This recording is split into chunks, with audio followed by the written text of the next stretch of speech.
Tuitions आप सभी का स्वागत है स्टूडेंट्स। आप लोगों के एग्जाम को देखते हुए मैं लाया हूँ BSOC 108 का मोस्ट इम्पोर्टेंट क्वेश्चन आंसर। आपका टाइटल है स्टूडेंट्स आर्थिक समाजशास्त्र, ये आपका टाइटल है और ये आपको पता है most important question and answer. अगर आप दिसंबर 25 में एग्जाम दे रहे हैं या जून 26 में एग्जाम देने वाले हैं, आप दोनों के लिए ये बहुत ही इम्पोर्टेंट होगा।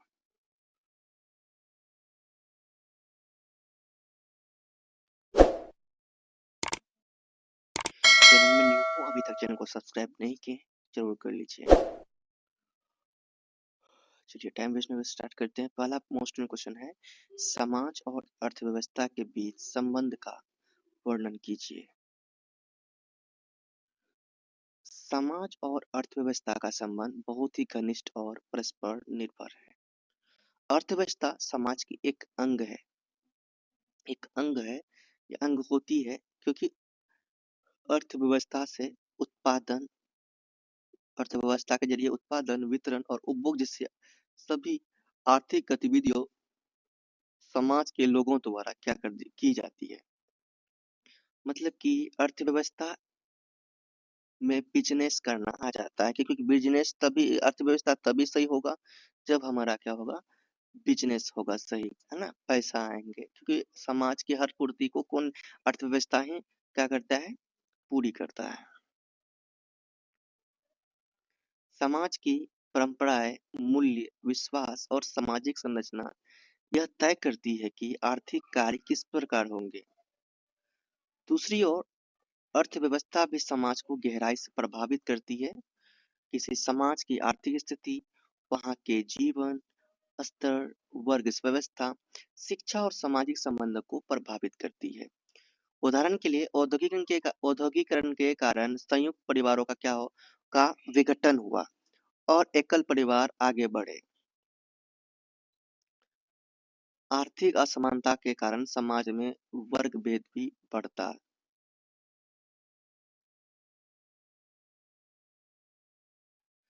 समाज यह निर्धारित करता है कि कौन सा आर्थिक व्यवहार उचित है और कौन सा अनुचित। वही आर्थिक परिवर्तन सामाजिक परिवर्तन को जन्म देते हैं, जैसे शहरीकरण और आधुनिकीकरण।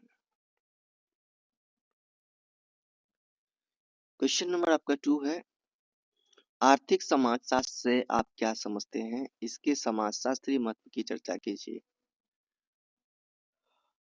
आर्थिक समाजशास्त्र समाजशास्त्र की वह शाखा है जो आर्थिक गतिविधियों का अध्ययन सामाजिक दृष्टिकोण से करती है। इसमें उत्पादन, वितरण, उपभोग, बाजार और विनिमय को केवल आर्थिक प्रक्रिया नहीं बल्कि सामाजिक प्रक्रिया के रूप में भी देखा जाता है। आर्थिक समाजशास्त्र का समाजशास्त्रीय महत्व बहुत है। फिर से सुनिए, आर्थिक समाजशास्त्र का समाजशास्त्रीय महत्व क्या है, बहुत है। यह बताता है कि आर्थिक व्यवहार सामाजिक संबंधों, संस्थाओं और संस्कृति से प्रभावित होता है। उदाहरण के लिए किसी व्यक्ति को नौकरी मिलना केवल उसकी योग्यता पर नहीं बल्कि उसके सामाजिक संबंधों और पृष्ठभूमि पर भी निर्भर करता है। सिर्फ एक्सपीरियंस रहने से नहीं, अब उसके अंदर बोलने चालने का व्यवहार भी अच्छा होना चाहिए, विचार अच्छा होना चाहिए, तभी कोई किसी कंपनी में उसे रखेगा या नौकरी मिलेगा उन्हें।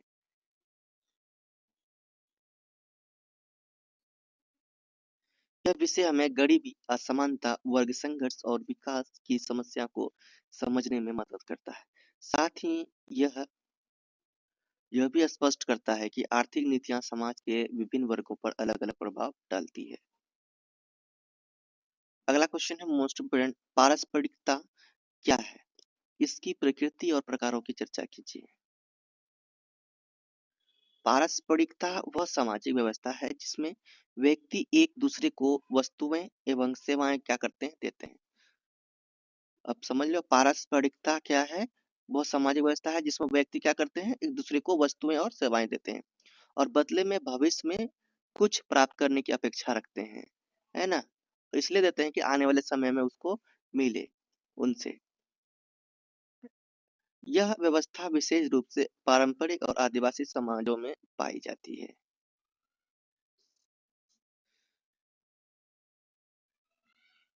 पारस्परिकता की प्रकृति सामाजिक होती है। इसमें आपसी विश्वास, सहयोग और नैतिक दायित्व शामिल होते हैं।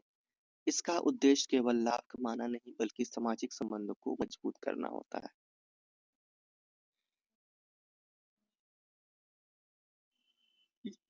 इसके 3 प्रमुख प्रकार होते हैं। पहला, सामान्य पारस्परिकता, जिसमें बिना तुरंत बदले की पारस्परिकता, जिसमें बिना तुरंत बदले की अपेक्षा किया जाता है, अपेक्षा के लिए दिया जाता है, जैसे परिवार के बीच सहायता, है ना? तो पहला प्रकार में क्या होता है, जैसे मैंने किसी को आज मैंने कुछ दिया, तो बदले में उनको भी हेल्प मिलना चाहिए। मतलब आज दिए तो हमें भी कल अगर जरूरत पड़ेगा, कल नहीं रहेगा तो वो हमें भी दे दिया जाए। ठीक है, वो भी हमें दे दिया जाए। ठीक है, मान लो कि एक गांव में किसी के पास आज तेल नहीं है, आलू नहीं है, सपोज दैट किसी घर में, पड़ोसी में, तो उसने क्या किया, किसी से दूसरे घर से मांग लिया, उनको दे दिया, और उन्होंने भी क्या किया, अब उनको भी जरूरत पड़ा तो उन्होंने भी मांग लिया, तो ये होता है। दूसरा है संतुलित पारस्परिकता, जिसमें समान मूल्य की वापसी की अपेक्षा की जाती है, जैसे उपहारों का आदान प्रदान, जैसे शादी विवाह में जो आदान प्रदान होते हैं, जैसे आज इसको दे दिया, अच्छा सा उपहार दे दिया है, हैं? टेबल कुर्सी को अच्छा सा कुछ बहुत, जो भी शादी में कुछ भी जिसको जो देना होता है उपहार दे दिया, और उसके बदले में ये उम्मीद रहा था कि मेरे भी बच्चे का शादी होगा तो मुझे भी उपहार मिलेंगे। तीसरा है नकारात्मकता, तीसरा नकारात्मक पारस्परिकता, इसमें व्यक्ति कम देकर अधिक पाने का प्रयास करता है। तो ये 3 पॉइंट है। नेक्स्ट क्वेश्चन है, विनिमय के रूप के विनिमय के एक रूप के रूप में समाज में मुद्रा के विकास का क्या कीजिए, वर्णन कीजिए। उत्तर, प्रारंभिक समाजों में वस्तुओं के आदान प्रदान के लिए वस्तु विनिमय प्रणाली प्रचलित थी। इसमें एक वस्तु के बदले दूसरी विनिमय प्रणाली प्रचलित प्रचलित थी। इसमें एक वस्तु के बदले दूसरी वस्तु ली जाती थी, लेकिन इसमें कई समस्याएं थी, जिसे उचित मूल्य तय करना। धीरे धीरे इन समस्याओं को दूर करने के लिए मुद्रा का विकास हुआ। पहले अनाज, पशु, नमक और सीप जैसी वस्तुओं को मुद्रा के रूप में प्रयोग किया गया। बाद में धातु के सिक्के चलन में आए, जिससे व्यापार आसान हुआ।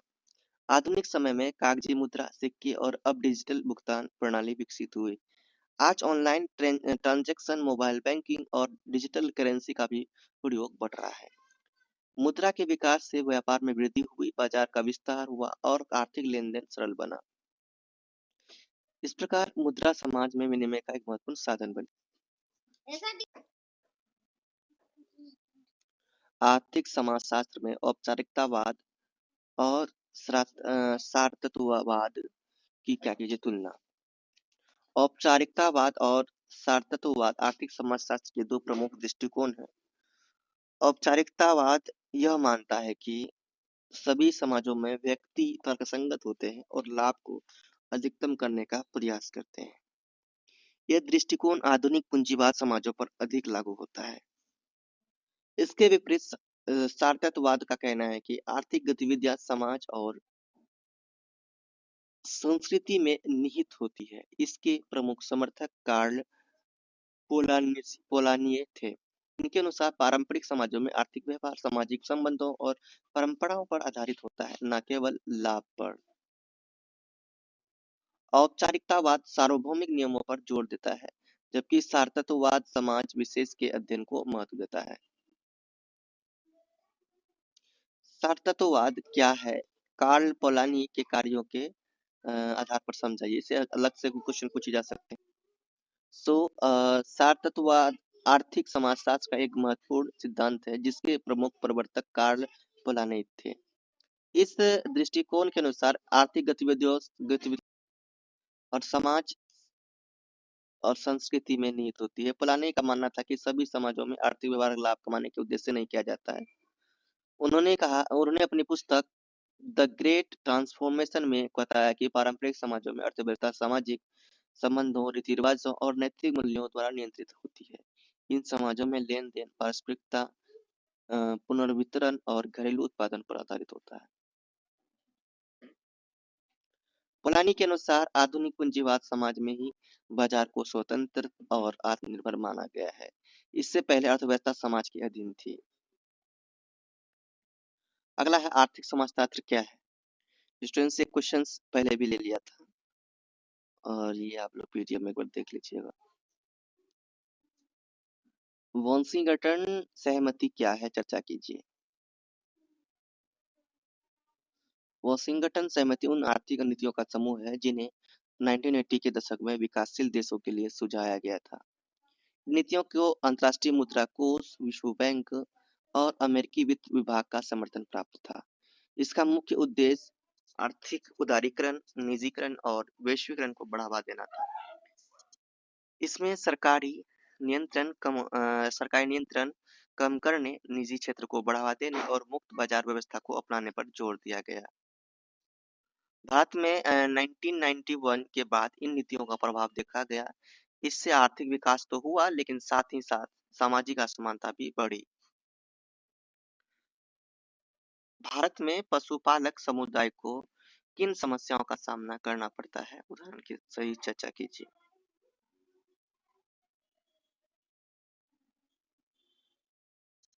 भारत में पशुपालक समुदाय को अनेक सामाजिक और आर्थिक समस्याओं का सामना करना पड़ता है।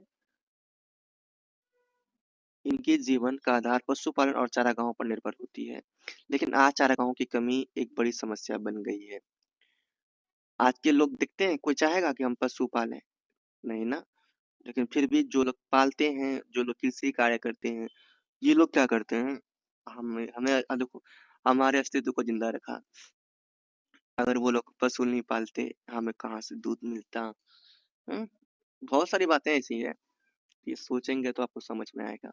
औद्योगिकरण, शहरीकरण और कृषि विस्तार के कारण पारंपरिक चारागाह समाप्त हो रहे हैं। इससे पशुपालकों की आजीविका प्रभावित हो रही है। इसके अलावा सरकारी नीतियां भी कई बार इनके हितों के अनुकूल नहीं होती। उदाहरण के लिए राजस्थान के रेबरी और गुजरात के मालधारी समुदायों को भूमि और जल की समस्या झेलनी पड़ती है। शिक्षा और स्वास्थ्य सुविधाएं की कमी भी इनके विकास में बाधा है। क्वेश्चन नंबर आपका 10 है स्टूडेंट्स, उद्यानिकी क्या है, इसके विभिन्न प्रकारों की चर्चा कीजिए। उद्यानिकी जो है वो कृषि की वह पद्धति है, वो कृषि की क्या है, वह पद्धति है वो, जिसमें फल, एक बात समझ जाओ, उद्यानिकी प्रकार का कृषि कार्य है, कृषि है, ठीक है, जिसमें फल, सब्जियां, फूल और सजावटी पौधों की खेती की जाती है। यह खेती छोटे स्तर पर होती है। इसमें साधारण औजारों का प्रयोग किया जाता है। उनकी मुख्य रूप से भोजन की पूर्ति और स्थानीय आवश्यकताओं को ध्यान में रखकर की जाती है। भोजन की पूर्ति किसमें, स्थानीय आवश्यकता को ध्यान में रखी जाती है। उद्यानिका के कई प्रकार होते हैं। पहला, फलोद्यानिकी, जिसमें आम, सेब, केला जैसे फलों की खेती जाती है। दूसरा, सब्जी, है ना, उद्यानिकी, जिसमें सब्जियों का उत्पादन किया जाता है। तीसरा, पुष्प उद्यानिकी, जिसमें फूलों का। चौथा, उद्यानिकी चौथा है औषधीय सुगंधित पौधों की खेती। उद्यानिकी से पोषण, रोजगार और आय में वृद्धि होती है। ग्रामीण समाज में यह आजीविका एक महत्वपूर्ण साधन है। नेक्स्ट क्वेश्चन है स्टूडेंट्स आपका 11 नंबर, पूंजीवाद की अवधारणा को स्पष्ट कीजिए। प्रतियोगिता किस प्रकार पूंजीवाद को बढ़ावा देती है? प्रतियोगिता मतलब कंपटीशन, ये ध्यान रखना। और आजकल हर चीज में क्या होता है, कंपटीशन होता है। पूंजीवाद पूंजीवाद एक आर्थिक व्यवस्था है जिसमें उत्पादन के साधनों पर निजी स्वामित्व होता है। इसमें लाभ कमाना मुख्य उद्देश्य होता है और बाजार की भूमिका महत्वपूर्ण होती है। इस व्यवस्था में उद्योग, व्यापार, सेवाएं निजी व्यक्तियों का कंपनियों द्वारा संचालित की जाती है। पूंजीवाद में प्रतियोगिता की महत्वपूर्ण भूमिका होती है। प्रतियोगिता के कारण उत्पादकों को बेहतर गुणवत्ता और कम कीमत पर वस्तुएं उपलब्ध करानी पड़ती है। इससे नवाचार और तकनीकी विकास को बढ़ावा मिलता है। प्रतियोगिता कंपनियों को अधिक कुशल बनने के लिए प्रेरित करती है। इससे उपभोक्ता के अधिक विकल्प मिलते हैं। नया नवाचार मतलब नया विचार, है ना, ये समझ जाना कि नया विचार ऐसा मिलता है, वो नहीं क्रांति आता है उसमें, यानी वो बड़ा। अब मान लो कि अगर काम चलेंगे सही से तो तकनीकी बढ़ेंगे ना। मान के चलो आप कोई शॉप खोल रहे हो, शॉप अच्छा चल रही है, तो आप शॉप को चाहोगे ना बढ़ाया जाए, जिससे अधिक से अधिक लाभ हो, तो वही नवाचार होता है। क्वेश्चन नंबर आपका 12 है, भारतीय समाज पर वैश्वीकरण के प्रभाव की चर्चा कीजिए।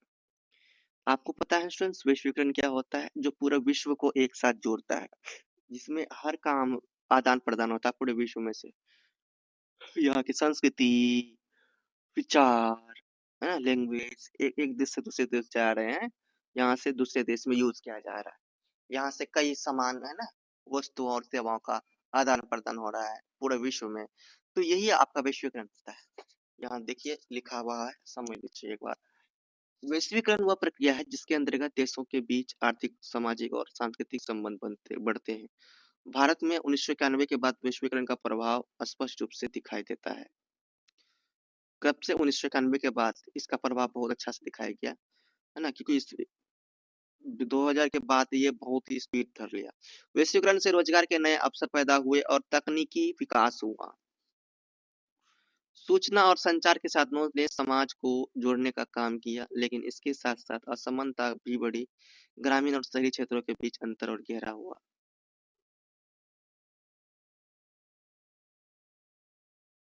पारंपरिक उद्योगों पर बहुराष्ट्रीय कंपनियों का दबाव बढ़ा, साथ ही उपभोक्तावादी संस्कृति को बढ़ावा मिला। क्वेश्चन नंबर 13 है स्टूडेंट्स, उपहार की अवधारणा को समझने में मार्सेल मॉस के योगदान की समीक्षा कीजिए। मार्सेल मॉस एक प्रसिद्ध समाजशास्त्री थे जिन्होंने उपहार की सामाजिक भूमिका का अध्ययन किया। उन्होंने अपनी पुस्तक द गिफ्ट में बताया कि उपहार केवल वस्तु का आदान प्रदान नहीं होता, बल्कि यह सामाजिक संबंधों से भी जुड़ा होता है। मार्क्स के अनुसार उपहार देने, लेन और लेने और लौटाने का एक जो नैतिक दायित्व होता है, ये क्या होता है? नैतिक दायित्व होता है, ईमानदारी को दर्शाता है। इससे समाज में आपसी संबंध मजबूत होते हैं। उपहार सामाजिक प्रतिष्ठा, सम्मान और संबंधों को बनाए रखने का माध्यम बनता है। इनका योगदान यह समझाने में महत्वपूर्ण है कि अर्थव्यवस्था समाज में निहित होती है। क्वेश्चन नंबर आपका 14 है स्टूडेंट्स, घरेलू उत्पादन प्रणाली क्या है? इसमें निहित राजनीति का चर्चा कीजिए। घरेलू उत्पादन वह व्यवस्था है जिसमें उत्पादन परिवार के भीतर ही किया जाता है। इसमें परिवार के सदस्य मिलकर उत्पादन और उपभोग करते हैं। इसका उद्देश्य बाजार के लिए नहीं, बल्कि परिवार की आवश्यकताओं की पूर्ति के लिए होता है। इस व्यवस्था में लिंग आधारित श्रम विभाजन स्पष्ट होता है। महिलाएं घरेलू काम करती है, लेकिन उनके श्रम को अक्सर आर्थिक रूप से मान्यता नहीं मिलती। यही घरेलू उत्पादन की राजनीति है, जहां शक्ति और नियंत्रण पुरुषों के साथ में होता है। क्वेश्चन नंबर आपका 15 है, पूंजीवादी विकास मॉडल क्या है? यह समाजवादी विकास मॉडल से कैसे भिन्न है, बताना है। पूंजीवादी विकास मॉडल वह व्यवस्था है जिसमें उत्पादन साधनों पर निजी स्वामित्व होता है और लाभ कमाना मुख्य उद्देश्य होता है। इस मॉडल में बाजार की भूमिका प्रमुख होती है। मांग और आपूर्ति के आधार पर कीमतें तय होती है। निजी कंपनियां और उद्योग आर्थिक विकास में महत्वपूर्ण भूमिका निभाते हैं। इसके विपरीत समाजवादी विकास मॉडल में उत्पादन के साधनों पर राज्य का नियंत्रण होता है। इसका मुख्य उद्देश्य लाभ नहीं, बल्कि सामाजिक कल्याण और समानता होता है। इसमें परिवार यह सुनिश्चित करती है कि संसाधनों का समान वितरण हो और सभी वर्गों का मूलभूत सुविधाएं मिले। सभी वर्गों को मूलभूत सुविधाएं मिले। पूंजीवादी मॉडल में प्रतिस्पर्धा और निजी पहल को बढ़ावा मिलता है, जबकि समाजवादी मॉडल में सहयोग और सामूहिक हित पर जोर दिया जाता है।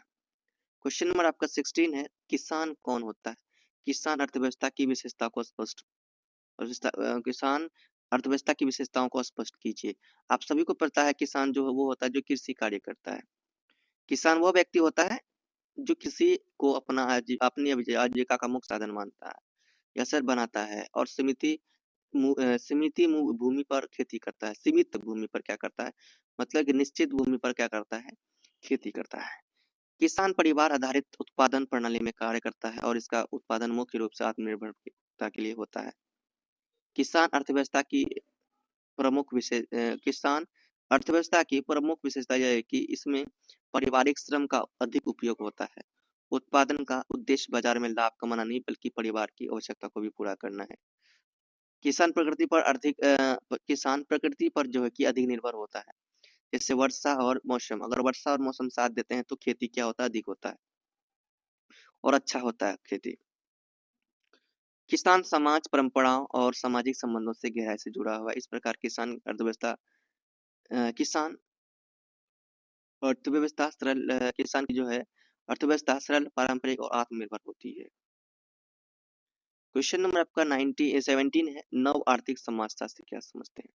नव आर्थिक समाजशास्त्र वो दृष्टिकोण है जो अर्थव्यवस्था को सामाजिक नेटवर्क, संस्था और संबंधों के संदर्भ में समझता है। यह मानता है कि आर्थिक व्यवहार समाज में निहित होता है और केवल तर्क संगत गणना पर आधारित नहीं होता है।